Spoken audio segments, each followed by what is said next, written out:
Uh-huh. Yeah. Drill me. You gotta choose your side. You gotta choose your side. It's do or die. Uh-huh. I said it's do or die.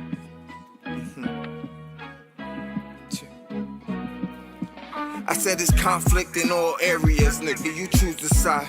You could win or you could lose, nigga. It's do or die. Energy don't lie, it just testify for what they saying. I just look them deep into their eyes, going against the God in me. Now that's suicide.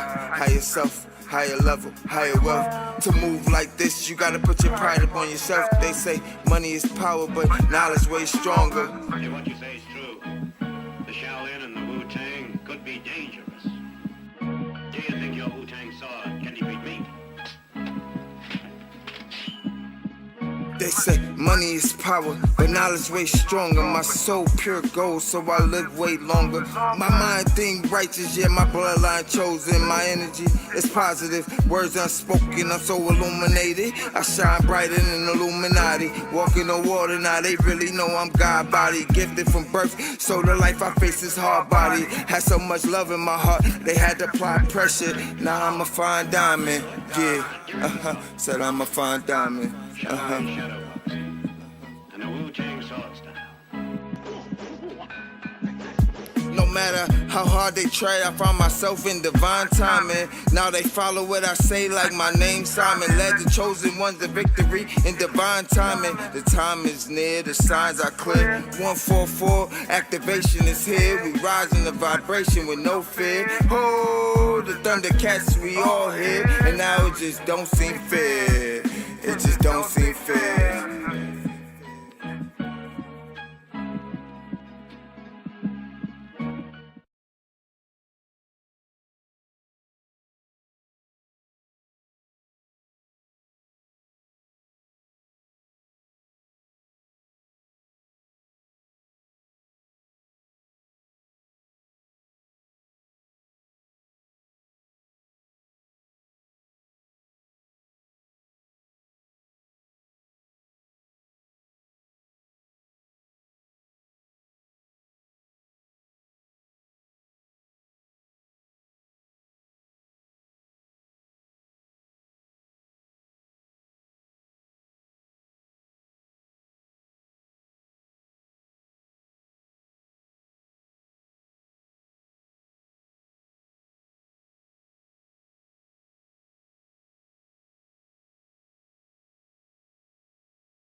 Thank you, Jesse, because I didn't have my mic on. There you go. There you go. I'm just rolling on, talking, talking. Thank you, Jesse. I'm so glad you caught me. How many minutes I'm in? I'm 9 minutes in.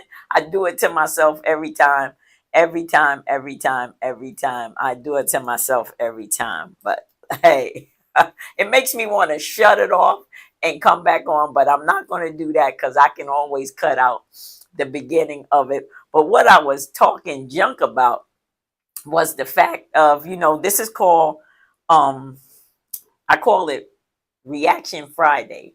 I've gotten to the point where I like my Fridays where I do reactions off of videos.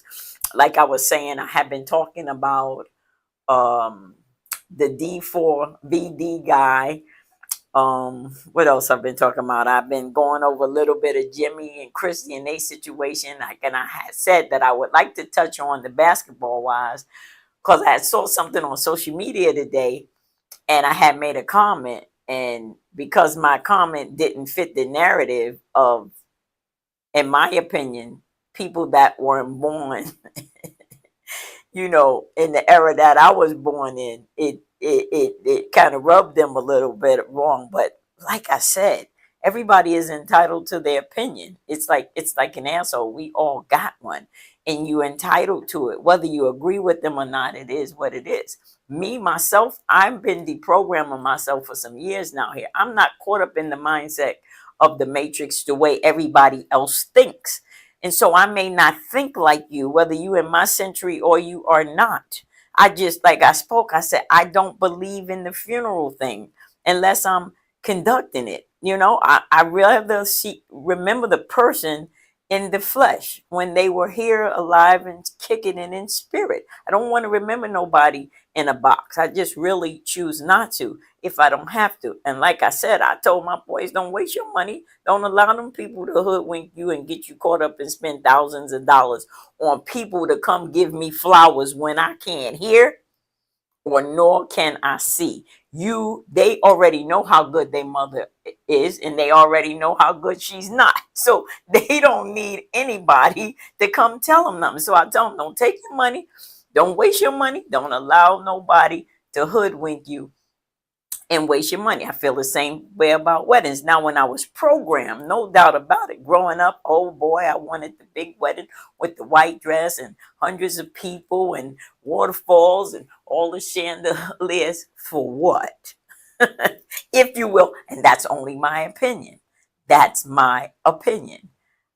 Take that money, in my opinion, and go off in the sunset because it's only going to be you and him or her and him and however you want to he and she. The time we live in that will go off in the sunset and live with each other anyway. So that money could do you good in an investment, in the purchase of a home, and something that would benefit you. If you want people to shower you with gifts, then just ask for that. But to spend all that money, I just all feel like it's the programmatic matrix, if you will, that we get caught up in, and we waste thousands of dollars. And you know what? It's people's prerogative. But for me, I can't see it, and I definitely don't believe it. So I'm trusting that they're gonna follow my wishes and my will. That's not something that I would like for them to allow for people to come standing over me, looking at me, and getting up and telling little snippets of stories of how I this and how I that. It's irrelevant in my opinion. So if you got something you want to tell me, let's talk with Jazzy. Wanda Bruce Ministries, New Life Community. Tell me. I don't need to know once I done transition over into the next phase of life because I'm not going to hear it. My legacy is going to live on and speak for itself any old kind of way. So that's real, real, real.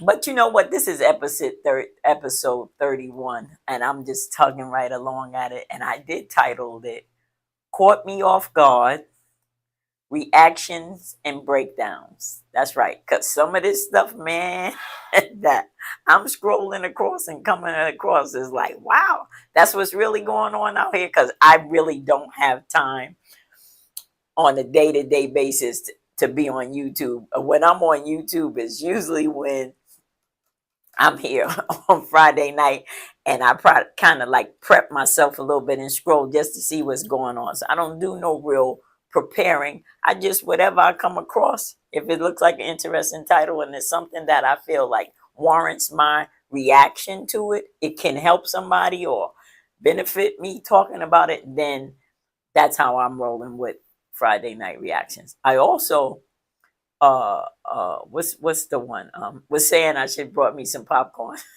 But I was like, no, y'all don't need to see me sitting there smacking all night. I do got some little snacks over here though that I'm sneaking the kids. What is it called? Okay, what's the name of my event? I hope I can pull the flyer up. That's a shame. The name of the event is called Fun All Day Candy Giveaway. I call it the alternative to trick or treating. Let me tell you something. In the in the how you want to call it, in the programmatic of the mindset of the matrix, if you will. I don't even know if this is fair to even put in the matrix.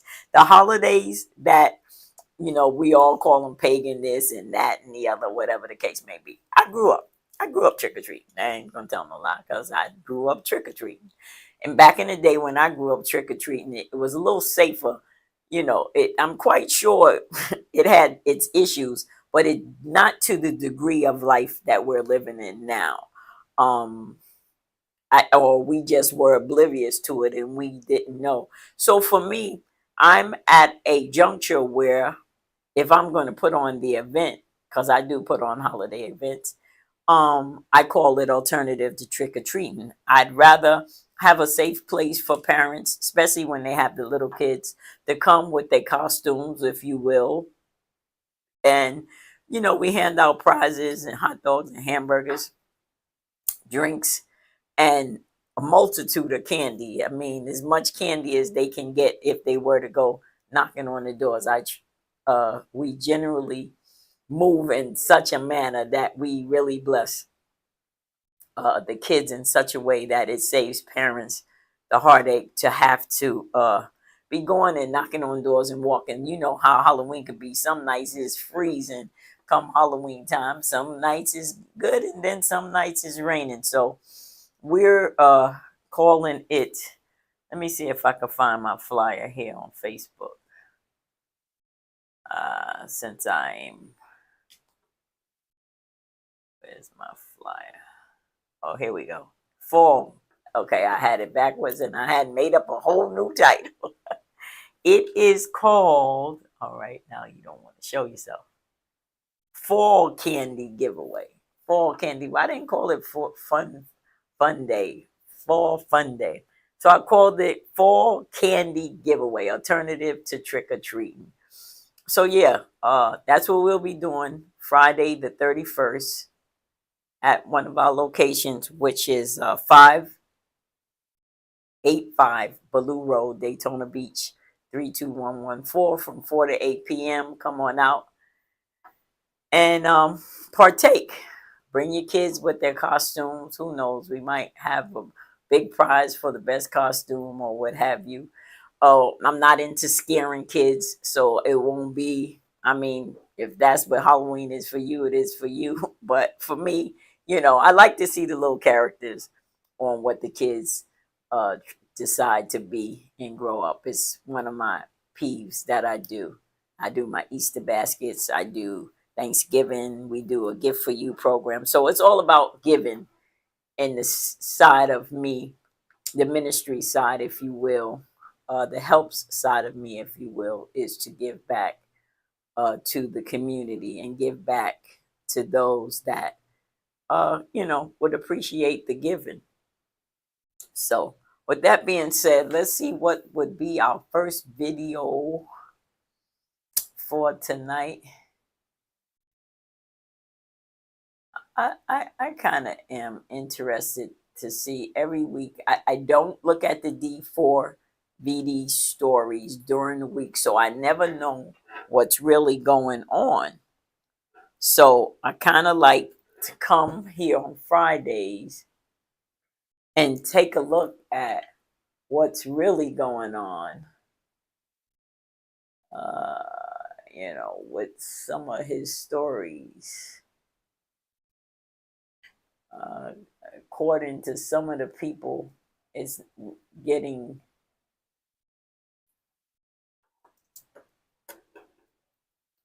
let's see. Oh, that's what I should have said. Yeah, it's getting heated up. I never did hear the song. Well, I'm not one, even though I'm do music. I'm not one to let's see. People the update. LAPD investigate death. I'm not one to listen to the music. Some of the music that they've been talking about.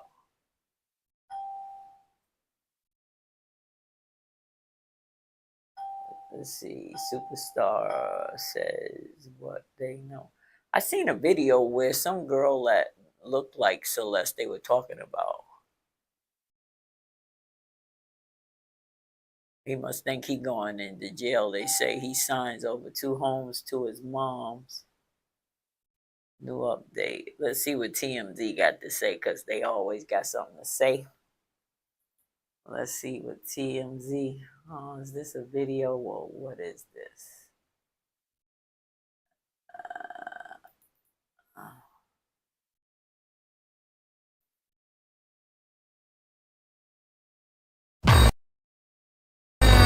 Hello, Vinny.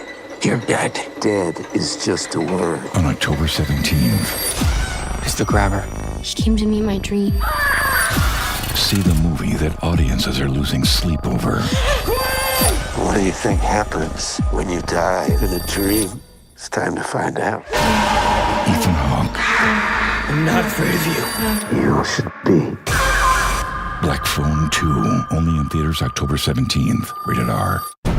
I'm Branson Quirk, and this is the TMZ Minute. Singer David has transferred ownership of 2 Texas homes to his mother amid an investigation into the death of 14-year-old Celeste Rivas, whose body was found in his Tesla. The real estate move coincided with a swatting incident at one of the properties, where police were falsely alerted to a shooting. David has since canceled his tour and postponed his album release. Psycho Stu's wrestling career appears to be over following a violent attack by Raja Jackson, according to his friend Douglas Malo. Malo, who intervened during the incident at Knox Pro Wrestling event. All right, that is not what I'm looking for, TMZ. Well, I did see something to that effect that I'm not on YouTube. That's the problem. Or was I on YouTube? Yeah, I was on YouTube, but I bought myself out of YouTube. Let's go back to YouTube.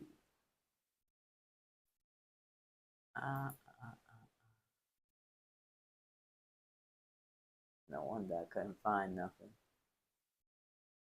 Let's see.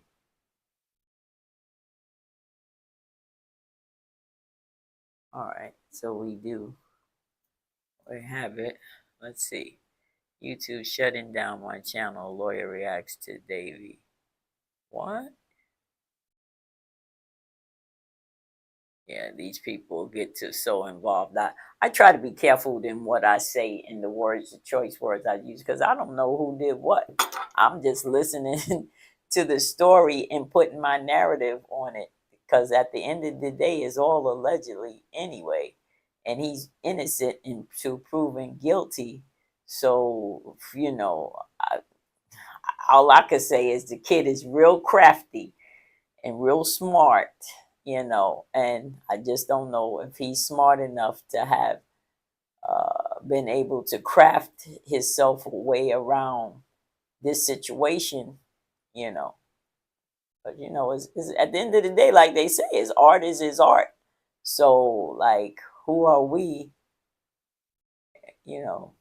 not for nothing, the internet people are some of the best detectives, I guess, because they don't got to follow the letter or the law.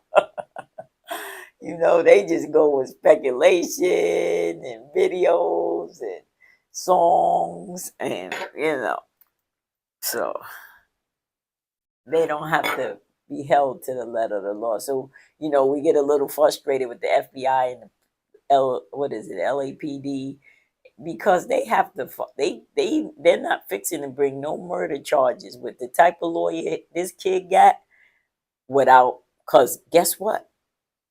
She don't got to prove that he didn't do it.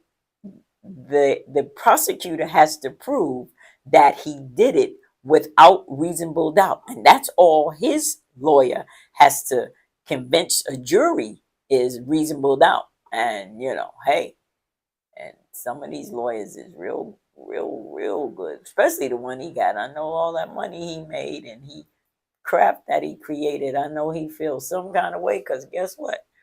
You blew up to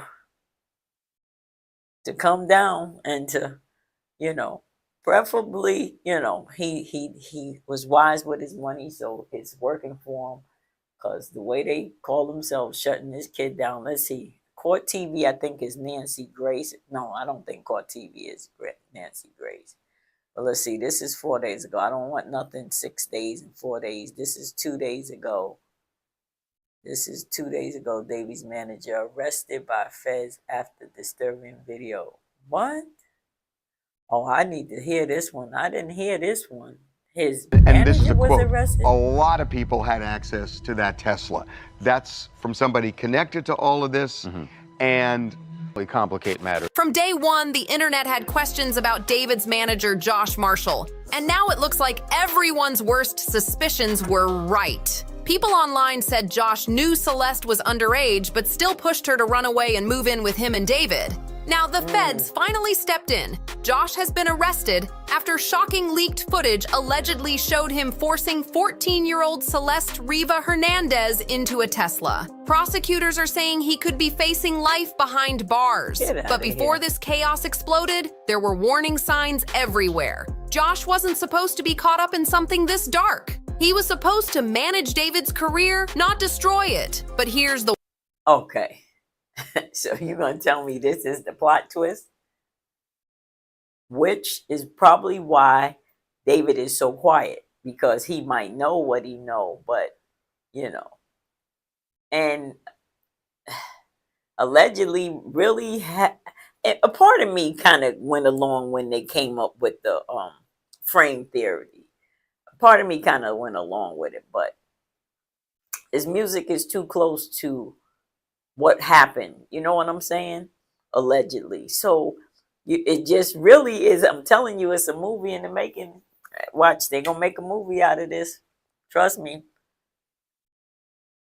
Let's see what happens. The wild part. Josh didn't just know about Celeste. He was straight up warned. Back in February 2024, one of Celeste's family friends sent Josh an email. And this wasn't some vague message. It included her missing person report with every single detail. The message said, "We know Celeste is living with you guys.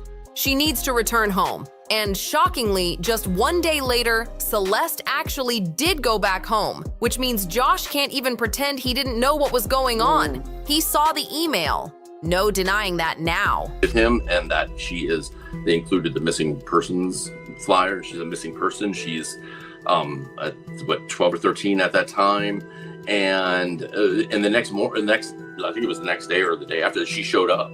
She just showed up on her own back home. Josh knew Celeste was missing, knew she was underage, and knew she was connected to his client, David. Yet just weeks later, Celeste was right back in that same apartment, living with both of them again. This isn't So he claimed he had his own apartment and his own family. So okay, this is new news. Internet gossip. It's a verified timeline from people who knew her personally and fought to bring her home. Now think about it. If you're managing an artist signed to Interscope Records and someone tells you your client has a missing 14-year-old staying in his home, what's your move? You'd call her parents, alert the police, do anything to protect your name. But Josh, he said nothing, not a word. Private investigator Steve Fisher, who's been tracking this case for months, went on Pop Crime TV and said the silence from Josh, David, and even Interscope was deafening and made them all look guilty as hell. And the silence didn't stop there. Even after Celeste was found, Josh hopped online denying every single thing, claiming he never got that email, never lived with David, and knew nothing about Celeste. When TikTok... Now, he did do that. He broke his silence with that one. Let me tell you something. If you're going to be quiet, be quiet. Stay quiet. There's no need to open your mouth. It's best to just be quiet. Because let me tell you something. They're going to trip you up on everything you say. They're going to twist it. They're going to everything you say. So you have to be so careful. You have to be so careful. Did that go through? Yeah, it did. You got to be so careful in what you say. If you don't say nothing, they don't have anything to trip you up on. That's why you get the finest lawyers. And I'm not saying in defense of whether he, is guilty or not. I'm saying in the sense of your defense. I mean, because you may not be guilty, and because it looks like you are, and a lot of things are tying you to it, you have to get some of the best of the lawyers, and you let them do their job, because that's why they charge the thousands and thousands of dollars to represent you, because they do what they do, and they do it so well. So when you running your mouth while you got paying this lawyer all this money, it's defeating the purpose of paying the lawyer all of the money, whether you did it or not. It's best to be mum's the word. A lot of people get themselves in trouble because they talk too much. All right. Users started connecting the dots. Josh clapped back, calling it all baseless and unfair. But that's when the cracks started to show. Celeste showed up at his place twice. That February email brought her home the first time. And when she disappeared again, her friends didn't reach out to randoms, they went straight to Josh. That says everything. At that point, this story stopped being bad PR. It started sounding straight up sinister. And when Josh finally broke his silence, his words didn't clear his name. They made people even more suspicious. Josh tried to flip the narrative fast, saying he's just a family man with 3 kids and 0 ties to Celeste or what happened to her. He even dropped a long statement online, and here's exactly what he wrote. This is when they start looking at you, when you run your mouth. Be careful what you say. These detectives are trained to pick apart your words, how you use them, how you say what you say. Just be quiet. Don't give them nothing. Don't let them do their job. If you did it, they gonna figure it out one way or the other. And if you was that good enough, then that's anybody in a crime. If you that good enough to hide it and get the evidence and get rid of it, then, so be it. But the trouble that a lot of people run into is they run their mouth. They start talking and dropping things and saying what they didn't do and all of this and that. Let them do their job. If they gonna figure it out, they'll figure it out. They'll come for you. That's when you make sure you lawyered up. That kid, he was smart. I'm sorry. D4, what is it? D4VD? He lawyered up right away, And granted, it's his vehicle, It's his vehicle. Video is false, and the person is misinformed. This is the only time I'll speak on this matter for now. This has been a tough time for my family, as I am a father of 3 children. Right. I received no emails, and I'm no one's roommate. I live full-time at home with my wife and kids. And the problem is don't be giving up statements if you lying. If you ain't got nothing that's solid that can't be debunked, keep your mouth shut.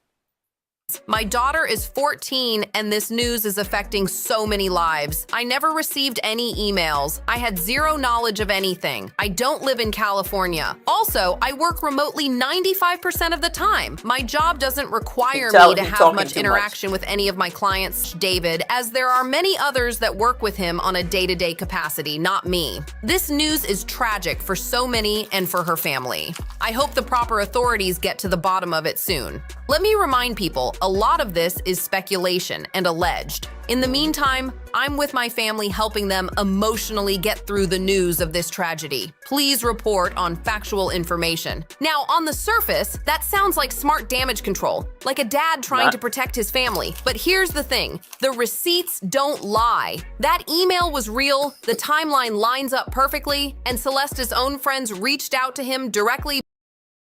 That's important. That email. If you got an email, you got an email. Let me tell you something. You could delete it. You could trash it. And I believe you can try to permanently get rid of it. But guess what? Excuse me. These people are so sinister in the internet world and in the Google world and in the digital world that you think you've gotten rid of evidence.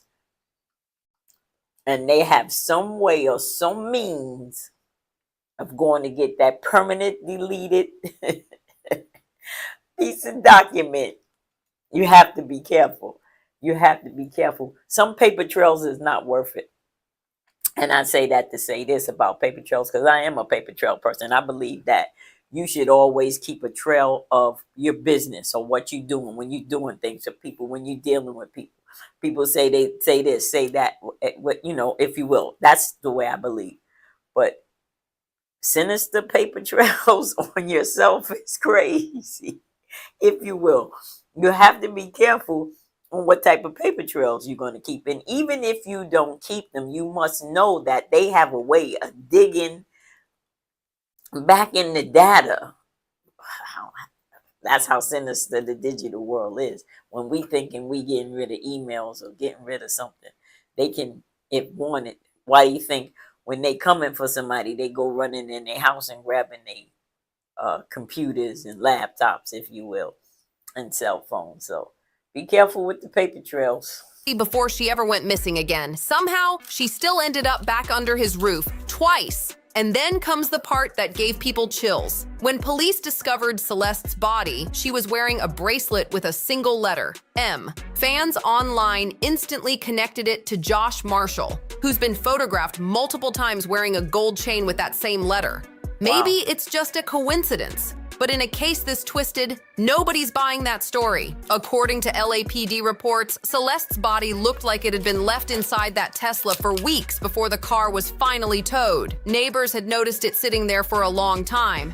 And get this, the Tesla wasn't even hidden. It was parked right on the street, moved a few times, then abandoned on Bluebird Avenue like nothing ever happened. When 2 yard workers caught the smell, they called the cops. And what they found shocked everyone. Celeste was discovered wrapped in a bag inside the trunk, her remains dismembered. Something no one could ever explain away with, I don't know. That wasn't an accident. That was a cover-up. Then came the detail that made the case explode online. A neighbor said they found a Tesla keycard near David's Hollywood Hills property, just lying in the gutter. They even admitted they picked it up with their bare hands before realizing it could be evidence, and immediately turned it in to the LAPD. So with all that, Josh's denial started sounding shaky at best and downright suspicious at worst. Even after this, he still doubled down, commenting online, "Stop creating false narratives and assumptions. I have no cars in California. I don't live with David. I had zero knowledge of anything." But social media wasn't buying it. Not one bit. Fans online began connecting the dots, and every single one seemed to lead right back to him. Meanwhile, on David's official subreddit, with over 200,000 members, fans launched their own full-blown investigation. They posted screenshots, dissected lyrics that suddenly felt chilling, and even pulled scenes from his old music videos that now looked way too dark to ignore. Then things got real suspicious. Out of nowhere, Reddit posts about Celeste started vanishing. Whole threads wiped clean like they never existed. Users quickly noticed that the only listed moderator on David's official subreddit was David himself. That means he was the one deleting posts, silencing conversations, and erasing anything that made him look guilty. Fans went ballistic. They accused him of trying to cover his tracks, and not long after, the entire subreddit was locked down completely. But that wasn't the end. What people found next made everything so much darker. Turns out, Celeste might not have been the only one caught up in David's mess. Several people came forward claiming David had a pattern of chasing younger girls. One person even alleged that he was dating an 8th grader and would take secret trips with her to LA. And Wow. here's the wild part. Her friends said David allegedly paid them to keep quiet about it. That's not. Now, that sounds pedophilic. Like pedophilic, whatever you want to call it. This is the problem with the social media world and these different sites. Now, I'm new to the Discord. I'm trying to figure out how to use it.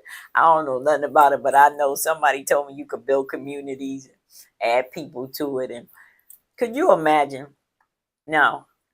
And you might not like what I say or how I say it. I raised 4 men, okay? So that means I raised 4 boys. And when they were growing up, some of these girls it was ridiculous, okay? How they were after, like, cats in heat after my boys, okay? And so I could imagine, and just to keep it real with you, where's my button? Just to keep it real with you, I'm gonna keep it real with you. I was one of them fast, hot teenagers too. Okay. I'm a New Yorker. So at 9 years old, I was running a record store. So I was a business girl at 9, 10, 11, 12. So I was fast, hot, and what have you. Now I wasn't active until probably my early teens, and that's sexually active, if you will. But the fact of the matter is that if I know how I was growing up in the city, could you imagine these young girls now? You know, and they not in the city with a lot to do. I mean, because at 13, I was in nightclubs, just like this little girl was able to get in. And I didn't have fake ID. It was who I knew and what I knew, okay, and how I dressed and how I presented myself. So it's not impossible. The sad part is that it's real. And a lot of these young girls either not getting attention at home, or they just young and they hot in the pants, whatever the case may be. And these older, thirsty, pedophilic mindset guys are thirsty for these young girls because either one, they present themselves to be older, okay? Either they want to not act like they don't see, you know, like put the cover over their eyes, or they know it and that's what they going after because they, want the young meat. This is nothing new under the sun, but it's sad because I'm quite sure in them dark rooms of these, the internet, if you will, and not to name whatever this site is called, it just lost my mind, but this new site that's on here called, what is it called?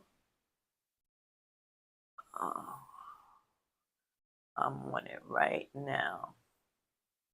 The direct message coming into me. But anyway, it'll come back to me. I don't forgot it that quick. That's how seasoned I'm in age.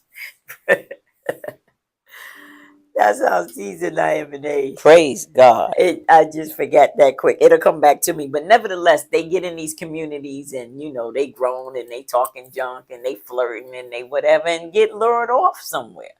You know, get lured off somewhere. It's just sad to say, we're a pedophilic nation. It is what it is. Because if you heard my story, you'd be like, wow, you know, it's just unfortunate and it's sad. Not some rumor floating in DMs. That's straight from people who said they saw it happen. And get this, months before Celeste's death, a chilling comment had already gone viral under one of David's TikToks. It read, "Waiting for LAPD to get your ass for messing with that 13-year-old girl." Wow. That was in February 2024, long before anyone knew about the Tesla or Celeste's body. Now looking back, that comment hits totally different. It doesn't sound like trolling anymore. It sounds like someone already knew exactly what was happening. And the fact that David never responded, never denied it, just let it sit there for the world to see. That silence, it speaks louder than anything he's ever said. When fans started linking David's lyrics and visuals to real-life events, everything took a dark turn. People began rewatching his music videos, and what they found made their skin crawl. In the video for One More Dance, David plays both the killer and the victim. At one point, he drags a lifeless body across the floor and shoves it into the trunk of a car. Back when it first... See, now a good lawyer is going to take all of that as art. As art, and maybe powerful enough to have it not admissible in court. That's what good money will buy a good defense, in my opinion, that she can block or he can block this guy's craft from being admissible in court when it tells the story. It tells the sinister story, allegedly, not that it's the real story or is the story, but I mean, it's crafty, very, very crafty. Dropped, fans brushed it off as dark, edgy art. Nothing more than creative shock value. But after Celeste was discovered in the trunk of his own Tesla, that video hit completely differently. It felt like he had shown the world the crime before it even happened. Was that just an eerie coincidence or something straight up sinister? Either way, once people saw it again, they couldn't unsee. Now, this is where the framing can be. Depending on when this young lady demise happened and him putting this kind of stuff out, because according to a lawyer, he had an obsession with this type of stuff, murder, if you will. And granted, it's possible. We got a lot of kooks amongst us in the mindset. And then he doesn't necessarily have to be a kook because, he likes death and, and dreary and drudgy things and blood and what have you. But what if his craft, because this is who he is and who he was. Think about it. If that's just true video that his manager got arrested, the framing part could be 100% real. Just think about that. Think about that. Just depending on the timeline of everything. If they can ever get a timeline when this young girl disappeared and maybe lost her life and how these songs came out, what have you, he could absolutely have been framed. See it. But while fans were dissecting every lyric and video frame, one group stayed totally quiet. His label, Interscope Records, the powerhouse behind David, didn't release a single statement. Not even a generic, "we're aware of the situation." That silence spoke volumes. And the fact that this was the same label that once signed Cassie when she was still a teen made people even more suspicious. To a lot of fans, it looked like the label was protecting an investment instead of demanding justice. That total lack of accountability just made the... That's the industry. I don't know what you expect from them. You guess exactly what you're going to get. They're going to protect their... And they're not going to try to get themselves all caught up in nothing sinister, if you will, even if they know that is going on. If they saying Cassie, then they know Cassie probably sold her to Diddy, if you ask me, allegedly. But if that's the, the record label, then they protecting their interests. This kid pulling and ranking in, the bucks. Why would they want to get involved in that or stop that? Hey, whatever floats your boat, keep on singing, kid. Keep on making music. They about the dollar. They don't care about all that other stuff. No, they not gonna put their outrage louder in it. And soon, the internet firestorm wasn't just coming for David, and it was coming for Josh Marshall too. On X, formerly Twitter, users were dragging both men, posting old receipts, emails, and timelines. They hadn't forgotten about Josh or his shady denials. One viral post summed up the mood perfectly. The silence is deafening. David, you got nothing to say about your underage girlfriend being found in a car registered to you? And you, Josh Marshall, you knew everything about his life? You managed him. How are both of you still this quiet? That's what fans were screaming across the internet, furious that neither man had spoken a word. Some people didn't hold back at all. One user flat out posted, "Arrest these two! They're right here." One or both of them did something to Celeste. Josh knew she was underage and missing. They're not going to arrest him until they know they got... See, I mean, the case could be tried on substantial evidence, or what do you want to call it? Not accusations. It's a certain type of evidence that you can try a case on, and they probably could convince a jury. But I just believe that his lawyers is that powerful that they're not going to allow his craft to be admissible. They're going to say, "Oh, it's his art," you know, blah, blah, blah, blah, blah. But until they have concrete something that can tie them, besides him knowing that she would, well, I don't even think they got proof that he knew she was underage, because the story is she presented herself as a 19-year-old at the University of Central Florida, or UFC, University of California. Excuse me. But the thing about that is somebody could have helped her with that narrative after they found out how old she was, allegedly. You know, so you have to spin it all kind of ways to get something that makes sense or to make it believable. Did she actually come? She probably didn't have a clue to even know how to say she was that age. Let me just say this. When I was in the clubs at 13, I knew that you were supposed to be 18. Okay, back then in the 70s, that you needed to be 18. But I was 13, and I dressed like a, if you will, a little old lady. A jazzy old lady, just put it like that, because I was fly, okay? I had the matching pocketbook, shoes, suits, you know, if you will. And I knew people that run the clubs, okay? My buddy worked the coat door, the coat room, okay? I don't know how, to this day, I was able to maneuver that. But what was the name of the club besides Disco Fever? It was Disco Fever, the Hevalo. The Hevalo in the Bronx. I believe it was on Burnside. Is it on Burnside? I think Burnside and Jerome Avenue. All the clubs. From the age of, just imagine that, from the age of 13 to, well, by the time, how old was I? 18? Yeah, I was still running around in after hour spots. As a matter of fact, for my graduation, they gave me an after hour spot. I had girls, go-go girls dancing for me and popping bottles and champagne. So that was the reason why I took off and went away to college.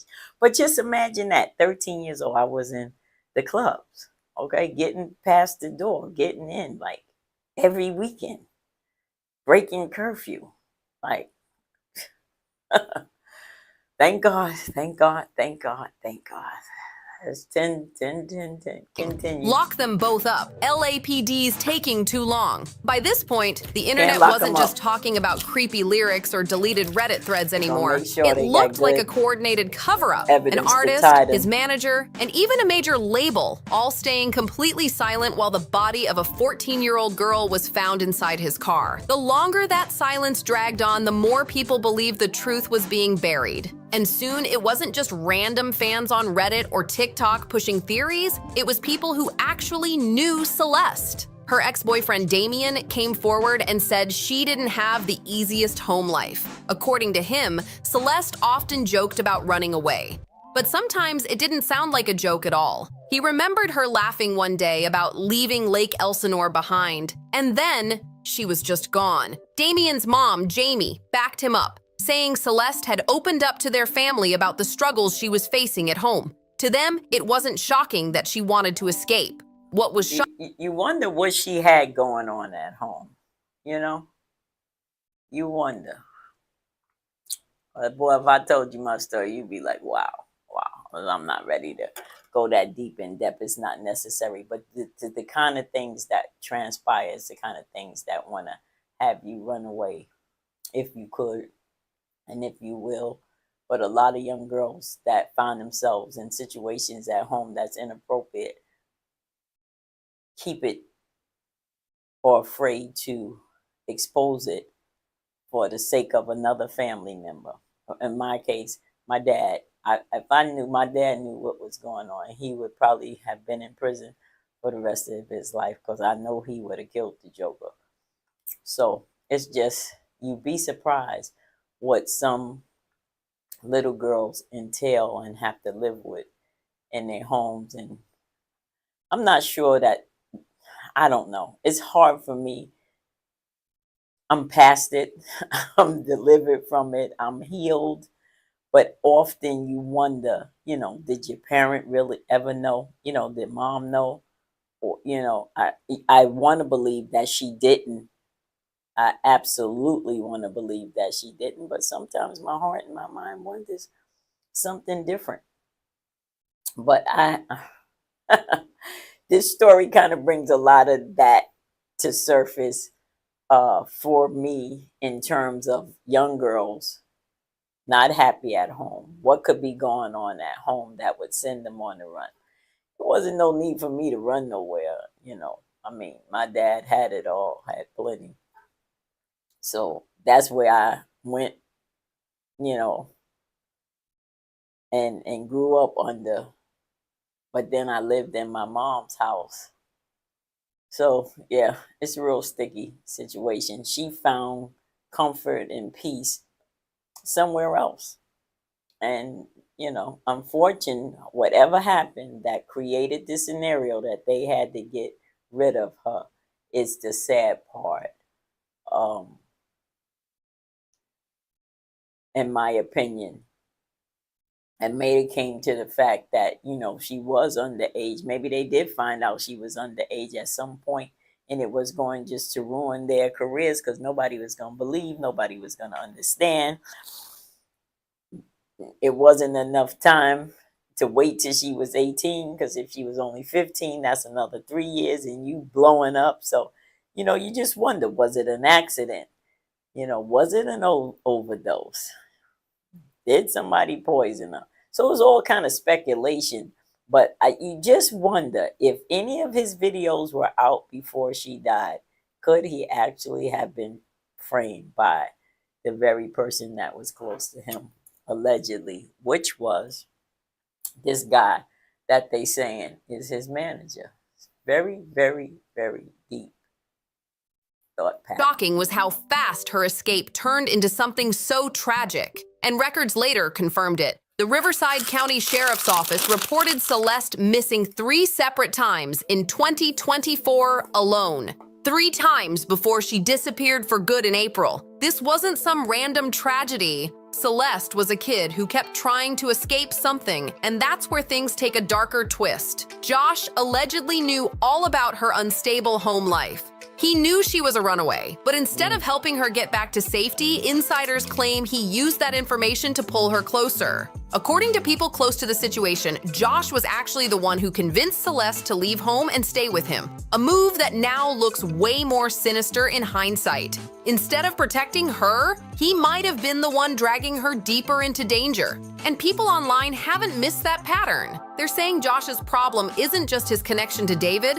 it's his whole track record. Turns out, Josh also used to manage Lil Mosey, back when Mosey faced a major legal case. And guess what? Mosey walked free after Interscope's lawyers, the same ones tied to Josh, helped beat the charges. That link has... Oh, okay. Interscope's lawyers. Okay. That makes sense now. Okay. People raising eyebrows big time. Meanwhile, not everyone's pointing straight at David. Some are actually defending him. Even Charleston White spoke up, saying he didn't do it. He didn't do it. Fuck out of here. All the evidence that's out there, When they gonna let a nigga stay out this long and they got a little bit of evidence? They didn't arrest nigga with way less evidence. There's nothing else put him in jail just to put a hold on him. According to Charleston, Thank you, there's Charleston. no real evidence directly tying David to what happened to Celeste. He even questioned the whole thing, saying, when do they let a man walk free if they got even a little proof? They've locked folks up with way less than this. And that's where the shift really hits. If the story now is that LAPD doesn't have enough on David, maybe that's exactly why the feds switched their focus to Josh Marshall. Reports say investigators are sitting on serious evidence, including what might be video and photo footage straight from that Tesla. That's the kind of proof that doesn't just feed rumors online, it stands up in court. At this point, it's way bigger than internet theories or speculation. A 14-year-old girl lost her life. The people who were supposed to be the adults in the room, the manager, the artist, and even the label, stayed quiet until law enforcement finally stepped in. Whether Josh was the one who carried that body or just knew too much and stayed silent, the outcome hits the same. A so-called career built on music turned into a headline about a federal arrest. And if the rumors are true and the feds really have that Tesla footage, then Josh Marshall could be spending the rest of his life paying for the choices he made. So what do you think? Did the truth finally catch up with him, or is there still more to this story? Drop your thoughts in the comments. Don't forget. Man, did he go to jail or not? That's what I'd like to know. What did TMZ have to say? I don't want nothing that's old. This is 2 hours ago. Is the feds involved in the Celeste? Yeah, let's see, are they involved? True crimers, welcome to Break the Case. I'm your host. I'm Jen Coffindaffer. I'm sorry for being a few minutes late. I was actually working on a case that we're going to present tonight on Cuomo, and it's regarding the terrible elderly abuse, fraud type cases. And so I'm really excited about that because that's another area. It's like children. The elderly should be protected at all costs. But nevertheless, I'm sorry for being a little late today. I wanted to come on because of everything flying around about the Celeste Rivas Hernandez case. Celeste Rivas, we'll call it, and David, D4VD. Again, for those of you who don't know the case, Celeste Rivas was found in the front, that means the front trunk area of his Tesla. And essentially, there's been no charges in the case. We know that. I just saw something about Texas again. I think there's I hate to just jump to this, but I saw it a couple of days ago. They keep finding bodies in Texas, and they found another body. This is crazy, but hey, let me stick to this story, and we're gonna go. There's been no suspects named, and a lot of people have a lot of questions, and I keep seeing it flying around.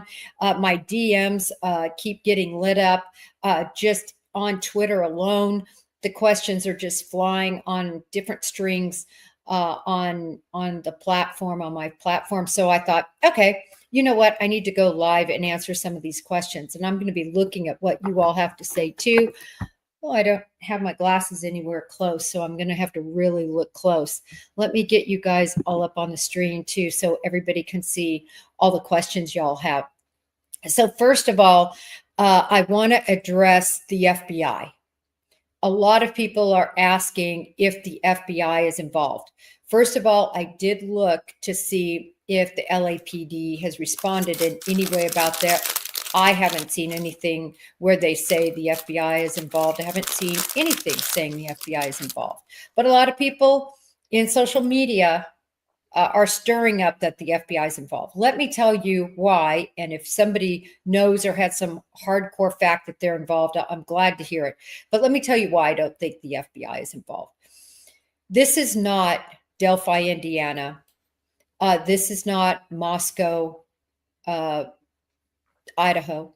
This is not, a small town in any state in the U.S. This is Los Angeles. This is the Los Angeles Police Department. They have an extremely good and extremely competent. No, you know why? In my opinion, they ain't gonna like this one. But guess what? the FBI is part of our government. And we know without a shadow of a doubt, and I'll just say allegedly for the sake of saying allegedly, but there's nothing but a bunch of pedophilic people in that arena. So the young girl going missing ain't nothing new to them and not news to them. That's what America does, okay, with kids. It's like, come on already. So why would they get themselves involved? To expose themselves? No, and she's just nothing but a runaway in their books. That's the way they treating this. Is that she's just another runaway. He's got big lawyers behind him, from the industry, from the record label. We know the industry is sinister in it of itself, allegedly. So no, they really don't care. They just doing what they need to do for the public's sake. Okay, because if they don't, you think they having a problem as the LAPD, and we know how they could be and how they handle stuff. No, public opinion is too involved at this point, so they're going to do, and I'm not saying they're doing their bare minimum. Absolutely don't believe they're doing their bare minimum, but they fighting against another machine, and that is the industry. This boy they just said, if it's true, allegedly, that Interscope's lawyers, and the type of lawyer that he lawyered up with, or they lawyered him up with, that's they got to protect their interests. Okay? Probably could get anybody off of anything, because I told you, it's not a matter of proving that he did it, that he didn't do it. They don't got to prove that he didn't do it. All they got to do is put reasonable doubt in your head. And that's what people fail to understand when they have these cases. All you have to do is put reasonable doubt in the person's head. So, like, wow. No, they ain't gonna get involved. They too busy stealing kids, allegedly. Come on, y'all already know. I mean, and I don't talk about the Epstein files. This might have been the first time I even said this out of my mouth. And I'm going to tell you something. I could care less. And the reason why I could care less, because my story is sinister in all sorts of ways of how I grew up and some of the things that have transpired and have happened to me. Okay? So, whoever's on the list is on the list. Okay? Because Uncle Joe and Cousin Larry and Uncle Sam and Aunt Betty and whatever, they probably on the Epstein list. They on my Epstein list. And I'm just keeping it 100. It's like, come on already. They don't care. That's my opinion. And it's allegedly. I feel like they really don't care. She's a runaway. Leave it to them. And that's LAPD. It's a lot of that. Forensic like in unit. New York, in America. They actually work on I mean, retrieving passwords that other people can't retrieve. They work on completely doing an analysis of cellular phones and of all digital electronics, whether that be an iPad, whether that be a laptop, a computer of any All sort. law enforcement They does will that. have the capability. All law enforcement has the capability. If they want to do it, they can do it. America, period. They found bin Laden, didn't they? Like, come on, let's keep it real. To handle any sort of forensic analysis. Is the FBI very good too? Absolutely. Is the Secret Service is very good as well. In fact, the Secret Service actually has some software that no one has but the Secret Service in a particular area of analysis that they do. But I would say, certainly the pinnacle. Okay, I'm biased. I'm former FBI, retired FBI, so I'm a little biased. I would say the best of the best unit is the Bureau, but they are limited in what they can do by several things. First of all, crooks. Allegedly. A department like the Los Angeles Police Department is not going to want to go to the FBI. They are going to want to keep that case, the case of Celeste Rivas and her murder, within their own department. They don't need any outside agency help because they are so big, so robust. They have so many resources. When you're talking, I believe they'll crack it. LA, I honestly when you're believe talking they'll New York, crack it. Houston, How long it Dallas, takes. all these departments are very self-sustaining. Long as and nobody's getting it's paid off under unusual. the It's not table to, unheard of, certainly. And hide we this work and very hide well, that, meaning the then Bureau because it works very happens. well with Trust all me. these large departments. But I'm Ask just me saying, how I know it happens. They pay off absent lawyers, some state very attorneys. specific need, Yeah. they are the most experienced in homicide investigations. They're going to be the most experienced in their area of jurisdiction. They're going to know a lot about it. Not that the agents that are assigned to Los Angeles know a lot too, but again, they handle that entire metroplex. So they're going to handle all the cities surrounding LAPD or Los Angeles. The area of a Los Angeles agent is huge. And recall also, FBI agents are compartmentalized to particular crimes. Some squads work domestic terrorism, other counterterrorism, other violent crime. So there's all these different vast amount of squads that work very specific areas because the Bureau, unless I'd like to know about this case. Let's see where we at with her, because she and I'm not interested in. I want to know what's going. Oh, this is the funeral. Oh, really? Happened to her, and that's a big problem because how can you charge they've already designated this a homicide, but how can you say it's an actual murder if you don't know the cause? Was it strangulation? Was it blunt force trauma? Was it a stabbing? Was it a gunshot wound? What happened to Celeste? They have not been able to discern that, and that's a really, really a big problem. Until they can determine a cause of death, I think it's going to be very difficult for anyone to have real answers about that piece of it. But what they should be able to have answers about is that this. word was speculation. That's what I was. That's what they could have evidence that they can use on a speculation level that it has. If they good enough, let me tell you something. If the lawyers that he have, how great they are and how good they are, I believe they're gonna have to have some top state attorney prosecutors that's match those lawyers, because them lawyers are not a joke.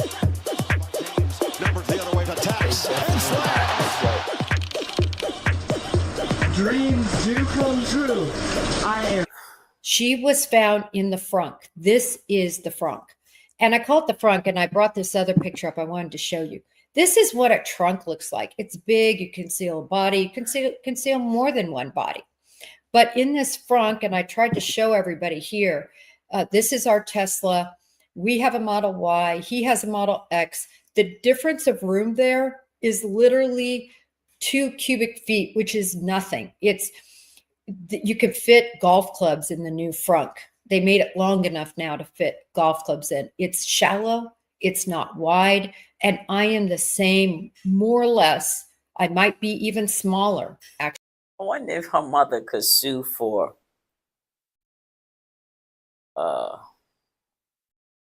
negligence, homicide, or whatever that is that you can sue for if someone takes your loved one. Once they find out who did it. Actually, than Celeste Rivas, weight-wise. But we're the same height. I'm about 5'1.5" inches, and Celeste, they said, was about 5'1". And I think we probably weigh about the same. When her body was recovered, it weighed 71 pounds, about 71 pounds, everyone. This is the actual picture here, and I'm not sure how it's coming off on your screen. You can see it's in a bag. I did this whole, because this is what I do. If I'm trying to figure out, can a body fit in, and I have that body and I have that trunk, I'm going to see if it's possible.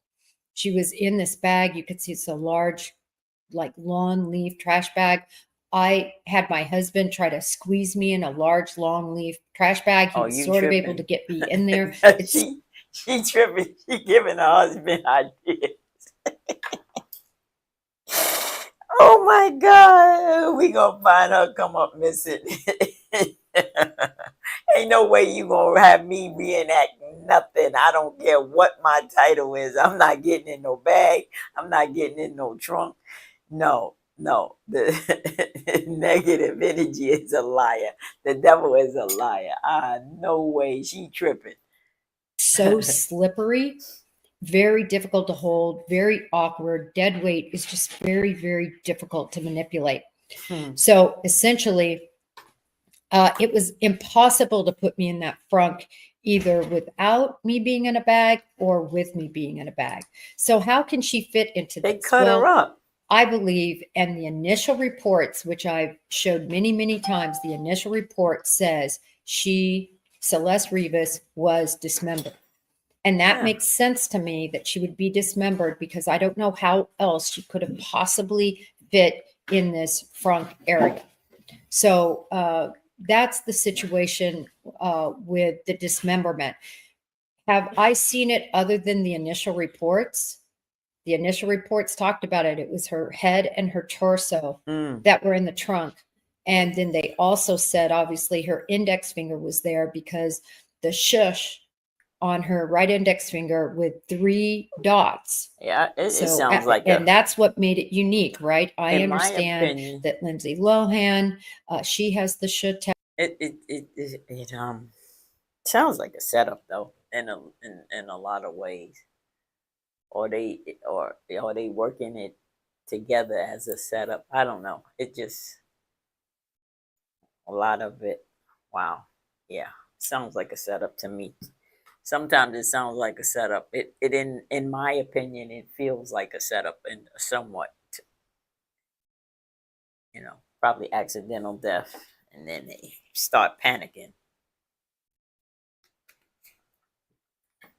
He probably was allegedly hitting it too. The manager allegedly. Oh my God, these people. Her right index finger with 3 dots. So, and that's what made it unique, right? I understand that Lindsay Lohan, she has the should tattoo. So does, I believe it is Rihanna. They also have that, but this has the 3 dots after. And that's just one area that shows the connection between David and Celeste. What a big piece of news that I think came out this week is that David has property in Texas, and purportedly he has transferred the title and deeds of those properties in the name of his mother. I find this extremely significant. I actually find it very significant, everything he's done. He canceled his entire tour schedule. I think that is very odd. It doesn't make sense to me that if you have absolutely nothing to hide, you were out of town when whatever happened to Celeste happened, you're not in control of your car because you leave things behind. He was touring a lot. I've posted his schedule numerous times. This guy was a busy dude. He was barely around in Los Angeles in August. He had an extremely busy tour schedule. In fact, he was in concert the night they found her body. I remember watching snippets, I believe, of that. That got to be distracting for him, boy. Yeah. He probably couldn't concentrate after that because whether he's hiding something, whether he's not, whether he did it, whether he didn't do it, just the fact that he was associated with her has to be hard on his mindset, his psyche. And everybody's trolling at him at this point. So, I mean, do you think he could have continued on with a healthy tour, or would people been wanting to trash him and cause all kind of problems for him? I mean, I think that was what other way would he have been able to continue? They're already speculating and throwing him under the bus from his music. That concert, that exact time. So, he's a busy guy. And so for him to cancel everything, I think is really big. Because remember, according to everything we know, back in August was the date of a ticket on that vehicle that it was abandoned. You know, she was found in September. So, you know, in other words, as I've always said, and I've said it several times here, wouldn't you notice your $100,000 Tesla missing? And if you're not going to notice this, would you notice that a girl you've been involved with is missing? You know, just very odd behavior. Then you cancel everything. He canceled literally every concert here, and he canceled every concert in Europe. That is big bucks, people. Likely millions. I don't know. I don't want to, let me not speculate on things I don't understand, but it's a lot of money on those tour dates. And he just stopped cold. I find that very interesting. Most people, even when they're guilty, sort of carry on with their lives. So, and certainly when they're, I'm sorry, even when they're not guilty, and certainly those people, when they're guilty, they take a powder typically. And he has really taken a powder. He moved out of his mansion. He hasn't, as far as I know, been seen in public. He hasn't given a public statement, except for through his spokesman, who said early on he was cooperating. The part of it is he's being directed to be silent. There's no doubt. I just really think when Interscope got him the lawyer, he's being directed to be silent, and he's gotta do what these folks is telling him to do. He really has to do what they telling him to do. So, you know, I mean, he's acted, in my opinion, he's acted guilty. That's my opinion. Maybe he's just, I don't know that he's acting guilty. I don't know that he even knows how to act. I know allegedly he knows something. And the thing that might have him being quiet is he knows that he was dating allegedly an underage girl, and it went going on for a little bit. But now he was underage, but even him being underage, with her being 12 or 13 and him being 17, they said it's the law that you can't be 4 years older in the minor situation. So he knows that if nothing else, that could come back and haunt him and bite him. So he can't be running his mouth. He has to be obedient to what the lawyers is telling him, put a muzzle on it. Said early on he was cooperating. He's acted, in my opinion, he's acted guilty. That's my opinion. Maybe he's just feeling guilty about having a relationship with a young girl. That's the part that I believe is the real bummer for him, because it makes him look real sinister in that sense, you know, and you don't want to come across like that. You're making music, you're, you know, reaching everybody's, you know, rah-ing you. That is not the image that you want to project. Again, as I've said before, unless they have video, unless they have photographic evidence, unless they have text messages or written information regarding a sexual relationship, that's going to be very, very hard to prove in a court of law. Right. So where does that leave law enforcement? That leaves law enforcement with saying, at this point, I don't know the cause of death. I don't have, if they don't, any information, photographic, video, or otherwise, that they had a sexual relationship. So I can't take him in on those charges.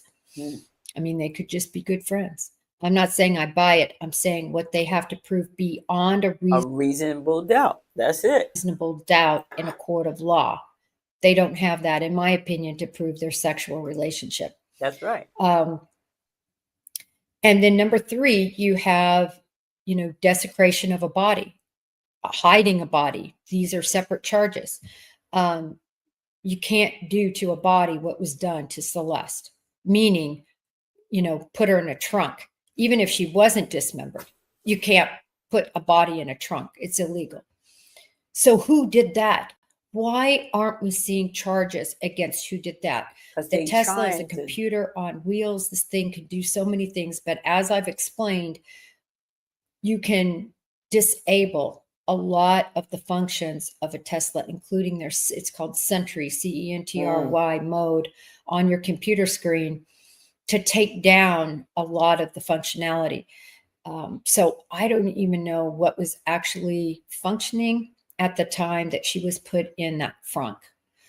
Certainly, if those cameras were working and Sentry mode was up and going, certainly it would have captured that. But was the person all in black? You know, black mask, black over their hair, full body outfit. Were they in a situation where they would be unrecognizable, especially if they didn't have big furry eyebrows? In any event, that's where law enforcement is left. And that's why I think nothing has happened at this point. Not yet. What I really fear is that this case will just go away, like so many other murder cases. I posted today about a 20-year-old murder case, fully identified. It was a homicide. She was murdered. She was left on the side of a road. There's so many cases, even though we talk about a lot of cases that have been solved, there's so many cases that never, ever get solved. And this would be just a crying shame if nothing is ever done on this case. I feel terrible because I do not have my glasses, and I really want. The thing about it is that he'll never be able to live the life that he was leading. Nobody is going to have any kind of respect for him. They're not going to want to hear his music. They're not going to want to have nothing to do with him. So, you know, whether he goes to jail or not, but he is guilty by public opinion, allegedly. And his life and career is ruined, in my opinion. So, you know, whether he gets arrested or not, he's losing money left big time. He's lost, a multitude of money. So, I mean, it is like you could just pick back up and start making music again. Oh, they don't have no charges. You didn't do it. No, public opinion has already found him guilty in whatever way. You hear what she just said. She said, in her opinion, he's guilty. How many other people you believe in her opinion that he's guilty? Hey, I say innocent until proven guilty. Hey, that's what the court of law says. That's their law. So prove him. For I say is, I just think it's very crafty. I think a movie could be made out of it. I think that he could have possibly been framed if, depending on the timeline of the death and the things that's been made, and maybe him and the manager could have conspired together to do what he did, and then they get rid of her and make it look like the same thing, and they can't, come on, man. Crafty people.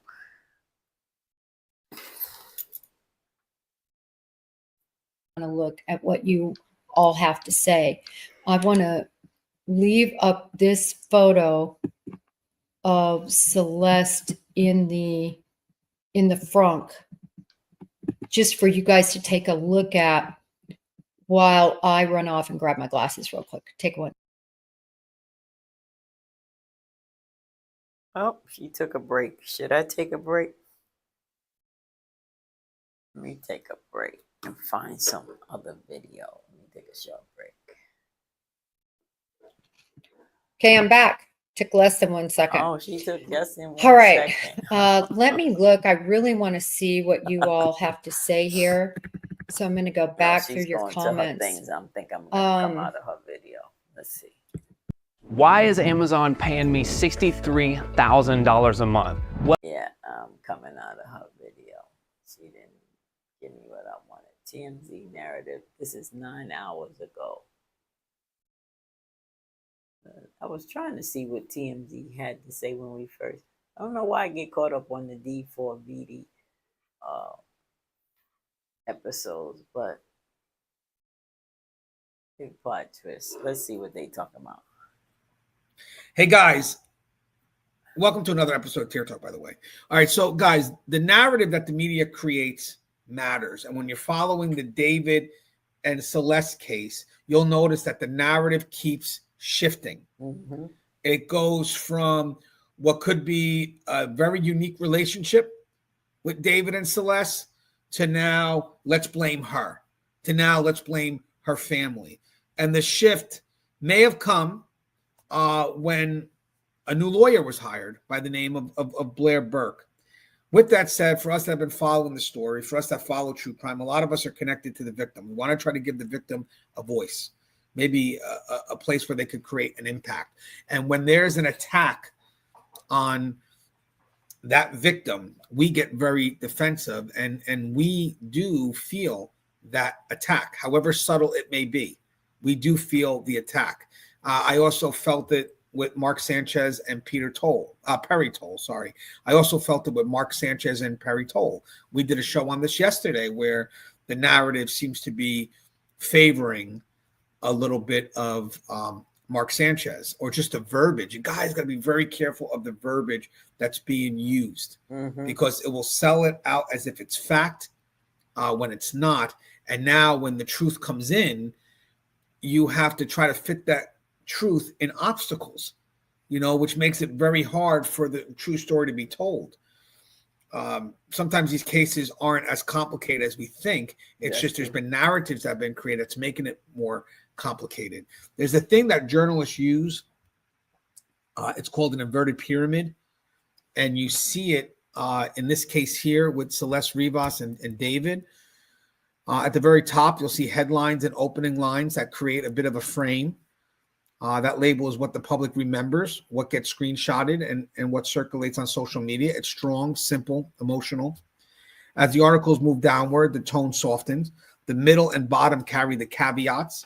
Cause of death, like in this case here for Celeste Rivas, cause of death undetermined, no suspect's name, investigation ongoing, but then the reader's mind's already anchored. So these are things that come in our caveats, but they're not placed at the top. What's placed as the top is what people are trying to push as definitive fact. And then later on, it becomes a bit more tentative. And again, this is called the inverted pyramid of journalism. Strongest, most attention-grabbing details at the top, context, nuance, and disclaimers at the bottom. And psychologically, most people never make it past the first few lines, meaning the headline and lead become the truth in the public's memory, even if the fine print complicates the matter. So a lot of us that are following this, it is a bit confusing because we have to navigate through obstacles to try to see where the fact places in. And we may be placing fact next to rumor, when at the end of the day is, well, this article says this. No, the title of the article says that. Maybe even the paragraph underneath says that. But you got to read the whole article. So when the world first heard that a body had been found in the Tesla registered to singer David, it wasn't just news. It was a story engineered for maximum shock. And nobody engineered it better than TMZ. Over the course of just a few weeks, TMZ didn't simply report the facts. They framed them, reframed them, and pivoted the public narrative. It went from suspicion of David himself to the life choices of a 14-year-old Celeste Rivas, to the family, the troubled home, and finally to a split story of grief and celebrity downfall right now. Because now it looks like the last article about him, signing over his homes. I mean, now we're following a celebrity who is now maybe the victim here, the stuff that he's losing. They almost did that with Mark Sanchez yesterday. So tonight we're not just tracking what happened, we're tracking how the psychology of media framing shaped the way millions of people now remember this case. So again, there's a thing called primacy bias. It's the first thing you see sets the anchor. And then you got to look at the paragraph underneath. Yeah, he's right. He's talking about the journalism of it all. Well, when they ready, they will. I don't need nothing old. When they ready, they come in full fledged once they find out, and they don't have what they don't have right now. Somebody will slip up somewhere. Believe it or not, somebody will slip up somewhere. Let me see. Let's see what's going on in Texas. I wonder if anybody knows about what's happening in Texas. Seem like they finding bodies in rivers and stuff. I'm like, what? Let's see. Give you a little bit of that. been on here an hour and a half already. Texas. Texas bodies found. Bodies.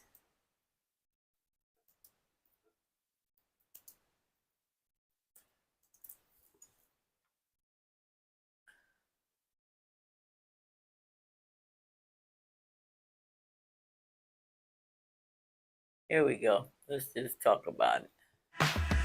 From hard hats to steel-toed boots, Grainger's got your safety needs covered. Literally. Shop Grainger's vast inventory of safety products.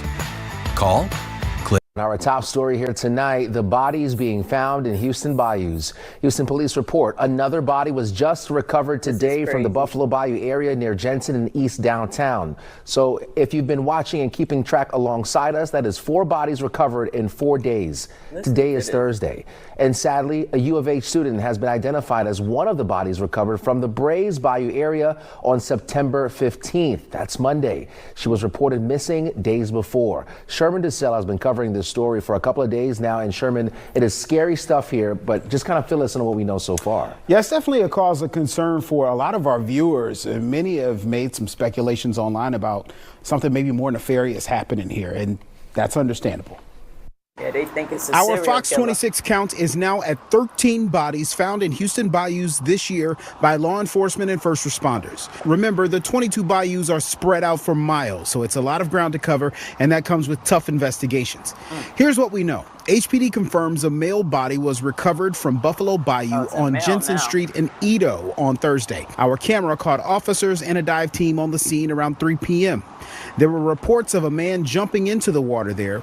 We're waiting to hear more on this. And remember when we reported 2 bodies recovered from local bayous on Monday, September 15th?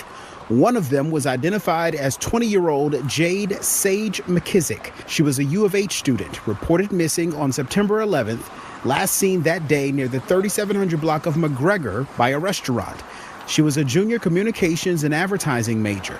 In a letter sent to students, U of H describes her as a campus resident and a student employee and a friend to many in their community. We're talking about a lot of bodies in a city where many people walk, run, and bike the bayou areas every day. So we visited an area near the White Oak Bayou to see how people have been reacting to the discoveries. A lot of people are just wondering, what's the deal? HPD hasn't really given us a lot of information either. What questions do you have? I mean, is there somebody paying attention to these? Is there more details to investigation? I don't know. It's just kind of scary at this point. When it's that many coincidences. There's not such a coincidence that happens multiple times. There's long-term plans and there's short-term plans. I would hope that the short-term plans are in effect, and something is being done. Someone's patrolling, or someone's watching over cameras or lights, or anything's being done right now. One of the guys who just said, is anyone paying attention to these? Yeah. That really brings us right back to HPD. So have we heard anything from HPD on these? We haven't. I have been on the scene of the last 2 recoveries, hoping to hear something from public information officer. Well, haven't they're heard not gonna anything. really- We've reached out. They say don't anticipate hearing. They're not going to really, in my opinion, say anything too quick, too soon. I guess they got to have a certain level of body count before they call it serial, because they don't want to scare the community. They don't want to put that narrative out there. Excuse me. So the less people know about it, I'm quite sure it's not even Frontline Center News here, because I just happened to come across a post, if you will, some news posts, one of the news, because I don't watch the news. I don't sit at home and turn on nobody news to watch it. But, online, you got the New York This and the News Journal and the New York Times and the Daily News and the different news papers that report, or different channels, CBS, NBC, and MSNBC, and all of that. So you could be, coming across something and it'll flash in your paper. But excuse me, that's the second yawn. It's time for me to get off of here. But listen, they'll come clean with something as soon as they can kind of make it be serial. Before they say it's serial, they're doing their investigation, in my opinion, before they put it out there, Cyril, because they don't want to scare the town or the state. But yeah, that's crazy. And I noticed that the other day. Let's see what else we could talk about. I gotta be careful.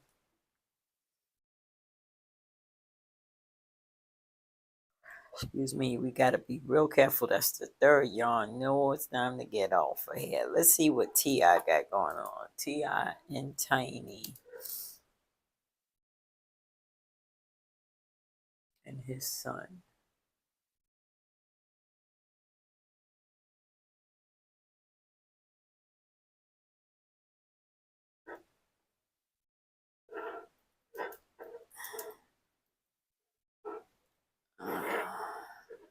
T.I. and Tiny's son update.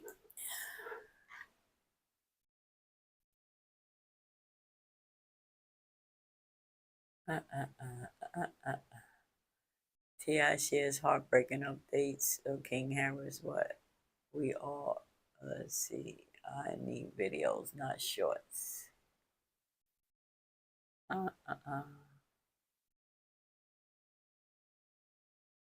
Oh, Lord. Yeah, Tiny facing. That's 3 weeks ago. Shocking allegations involving their son, King Harris. What?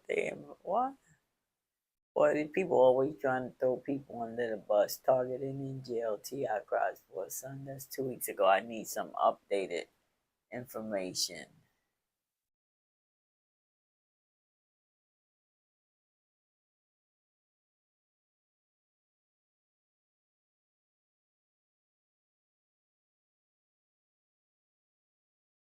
That's 3 weeks ago, so must not be no new update on it. 9 days ago.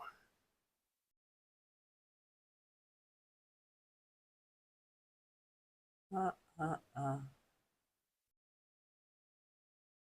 3 weeks ago. If it's not no updated information, I'm not going to bring you. It seems like they let it die down.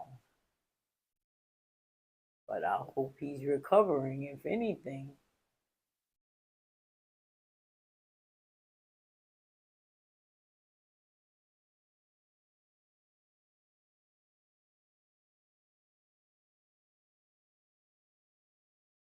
One day ago?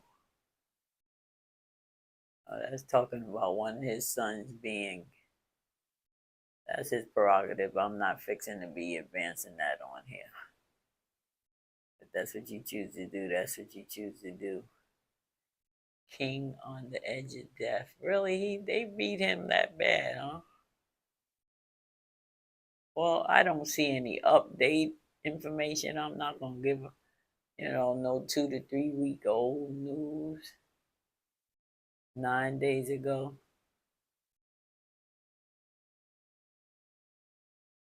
That's 9 days ago. I wonder how is he doing, though. That's my concern. Is he healing?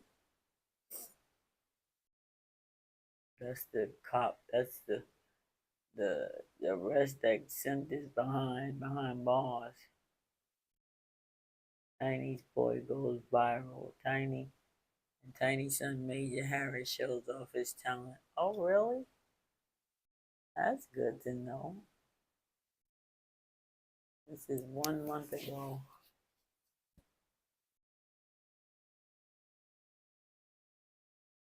This is 2 weeks. He must be recovering. He must be really recovering. I know they would love for him to get house arrest. King Harris dragged in T.I. and Chinese. Oops, I didn't know how my phone rang. I thought I had it off.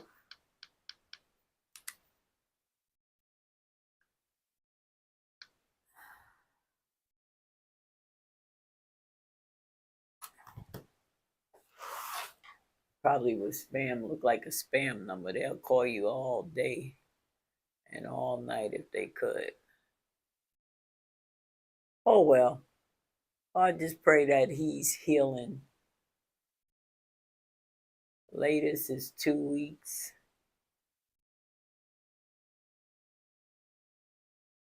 They say he's fighting for his life, so. Well, I know he was a few weeks ago.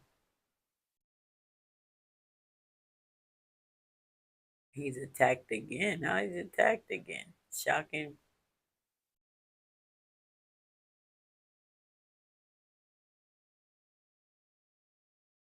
This is 2 weeks ago. He can't be attacked again if he's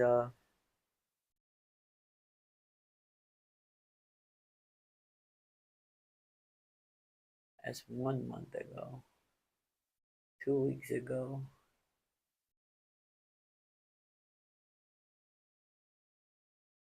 That's 2 weeks again.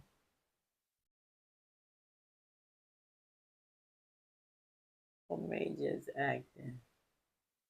Let's see what this is. Some positive. Hold on. You're still purchasing your lenses from your optometrist? What are you doing? Come on! Walk with me to. It looks like the next generation of the Harris family is ready to take the spotlight. 'Cause Major the Harris, the son of hip-hop power couple T and Tiny Harris, is making waves after showing off his incredible talents on stage, proving that artistry truly runs in the family. During a recent live event, Major, who has grown up in front of the cameras thanks to the family's reality shows, wowed the audience with his confidence and stage presence. Clips from the performance quickly Can we made their way see- online, where fans praised his natural charisma and undeniable star power. While many expected Major to follow in his parents' musical footsteps, his versatility and stage control caught even longtime fans by surprise. T and Tiny, both proud parents, were spotted cheering from the crowd, recording every moment with huge smiles on their faces. The proud mom even took to Instagram afterward, sharing a video of Major's performance along with a touching caption, "He's got it. So proud of you, baby boy. Keep shining and walking in your purpose." Fans flooded the comments with love and encouragement, calling Major a star in the making. Many noted that while his performance style has shades of his famous parents, he also brings his own unique energy and flavor to the stage. T, known for his tough but loving parenting style, reportedly gave Major a few words of advice before he hit the stage, reminding him to stay humble, stay focused, and always give your all. Those words seem to have paid off. As Major delivered with confidence beyond his years, the Harris family has always been known for their talent. But this latest performance by Major shows that he's carving out his own lane in entertainment. Whether he decides to pursue music full-time, acting, or another creative passion, it's clear he's got the I would star like to quality see that keeps him. audiences They watching. ain't Social talking about media is nothing. buzzing with talk But about that's what's good to next for the see young that performer. he's Some fans doing- are already calling for T. He's doing something positive with himself.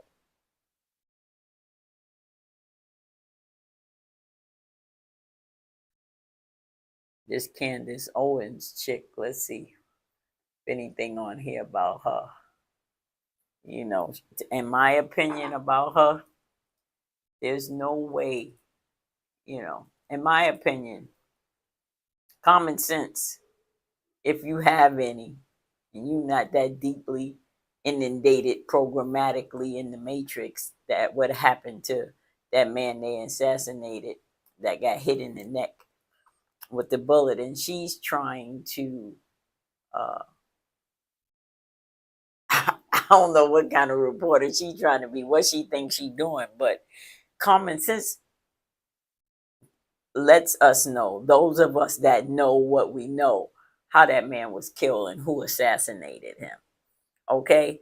And for her to be digging and digging the way that she's digging and putting herself online makes no kind of sense, in my opinion, whatsoever.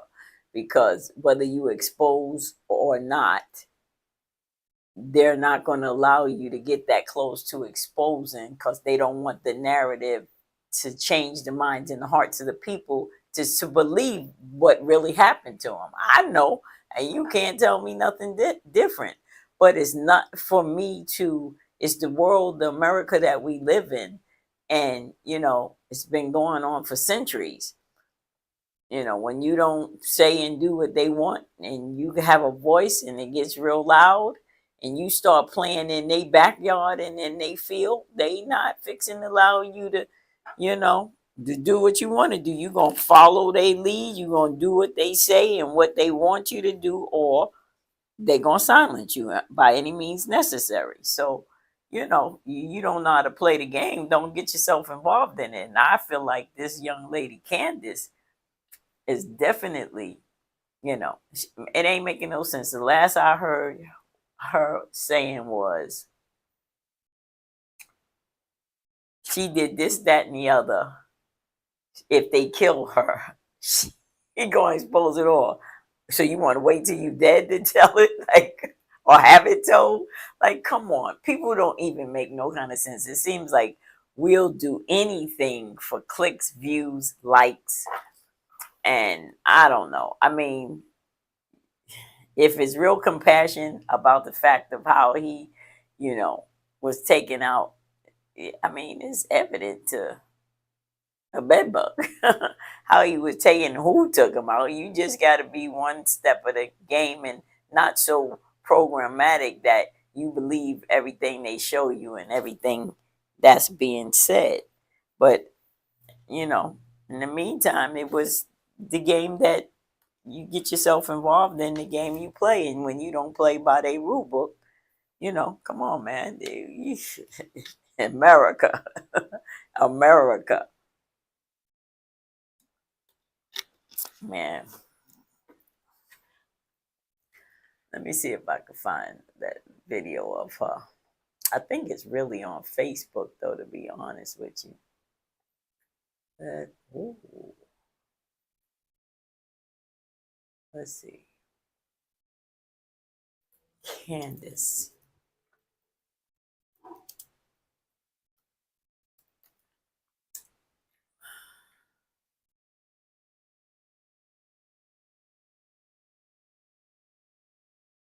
Let's see. That's not. I need my Facebook.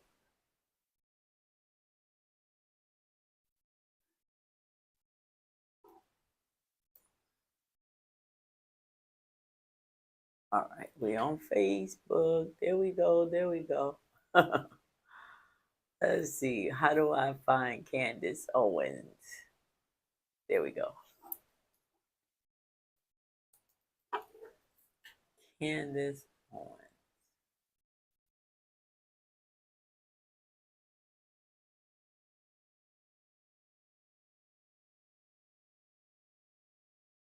That's September 29th. They saying she dropped a bombshell. There was a video of her saying what she was saying. I'm not really don't want to get into. Yeah, she believes the wife set him up. And she, in my opinion, she crossing in a territory that, yeah. I don't know if she thinks she's breaking code, breaking whatever, but yeah, I'm not fixing to put on one here because I'm not going to drag myself into it either. Even though I just feel like, what do you have to gain by exposing these folks? They're not going to get locked up. It's not going to bring the man back. And, crook is a crook is a crook, allegedly. But why would you risk your life if you have children and you're a wife? I mean, move on to the next story. It is what it is. There's nothing you can do about it. I don't care who you expose and what you expose. They expose themselves. I already knew what she telling us is sinister. If you're not brainwashed or you're not stuck programmatically, then you know what actually happened to this guy. I'm gonna leave her alone because she not. I was looking for this one video where she's saying what she's saying, like she threatening somebody. Girl, go sit down. That's what I say. Go sit down and move on to the next, because that story is gonna either get her taken out like she feels, because it's like the same narrative he said. If such and such and such, I feel, they killed me. If they killed me, okay. Well, it seems like they gonna kill you because you're not cooperating or you doing what they don't want you to do. Like, I don't. It make it make sense. I'm not gonna go too deep down nobody rabbit hole for no clicks and no views about something that is, and it has nothing to do with fear. So it's like common sense. You know, some of these people are so stuck in sleep mode, excuse me, in programmatic mode, that leave them there. If that's where they want to be, leave them there. You know, who you encounter and what you encounter by conversation will know whether or not they on the verge of being woke. And see, woke, I'm seeing, has a multitude of different definitions that is not woke. If you ask me, has nothing to do with woke. Like, I feel like Ron DeSantis definition and their theory of woke is not the woke, that we're talking about. Just because somebody's teaching on slavery has nothing to do with woke. That's reality in its own way, its own sense. When I mention the word woke, I mean in coming out of the narrow of the programmatic mindset that they have trained us and screwed upon us from the beginning of the time, that they want to make us believe certain narratives and certain things, because if you push back past their narrative, it's not the truth, it's all a lie.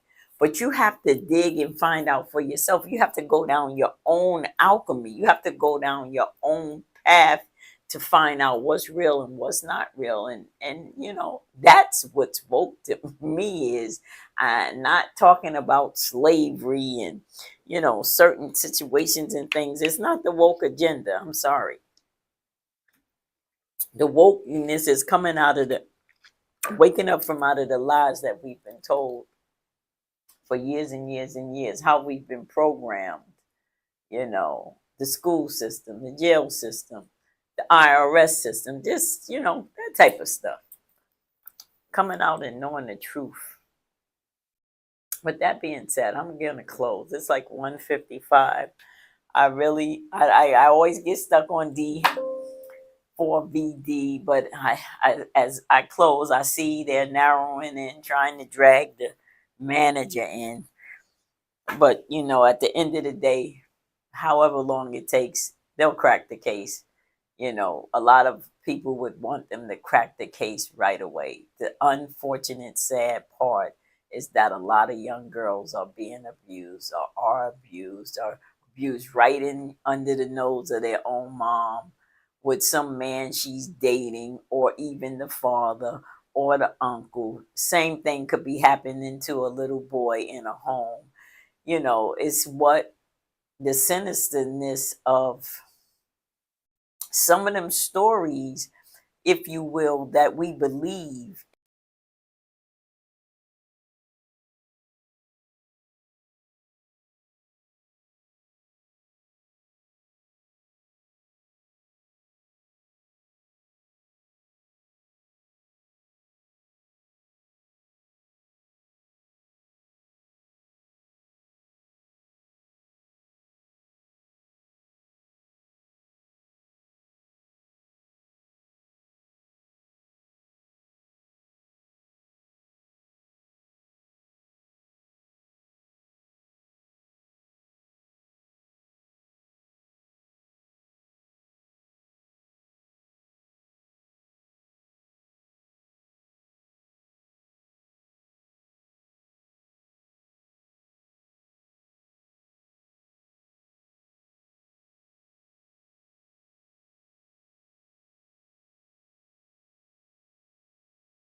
Yeah.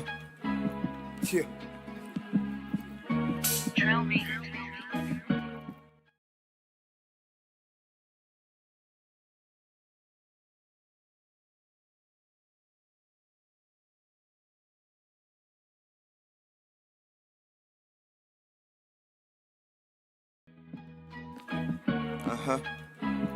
Yeah.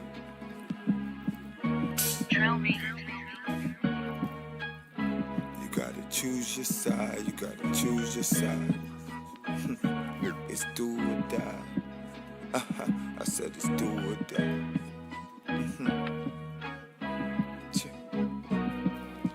I said it's conflict in all areas, nigga. You choose the side. You could win or you could lose, nigga. It's do or die. Energy don't lie, it just testify for what they saying. I just look them deep into their eyes, going against the God in me. Now that's suicide. Higher self, higher level, higher wealth. To move like this, you gotta put your pride upon yourself. They say money is power, but knowledge way stronger. What you say is true. The Shaolin and the Wu-Tang could be dangerous. Do you think your Wu-Tang sword can defeat me? They say money is power, but knowledge way stronger. My soul pure gold, so I live way longer. My mind think righteous, yeah, my bloodline chosen. My energy is positive, words unspoken, I'm so illuminated. I shine brighter than Illuminati. Walking on water, now they really know I'm God body. Gifted from birth, so the life I face is hard body. Had so much love in my heart, they had to apply pressure. Now I'm a fine diamond, yeah, said I'm a fine diamond. And the Wu-Tang sword style. No matter how hard they try, I found myself in divine timing. Now they follow what I say like my name Simon. Led the chosen ones to victory in divine timing. The time is near, the signs are clear. 144, activation is here. We rise in the vibration with no fear. Oh, the Thundercats we all hear. And now it just don't seem fair. It just don't seem fair.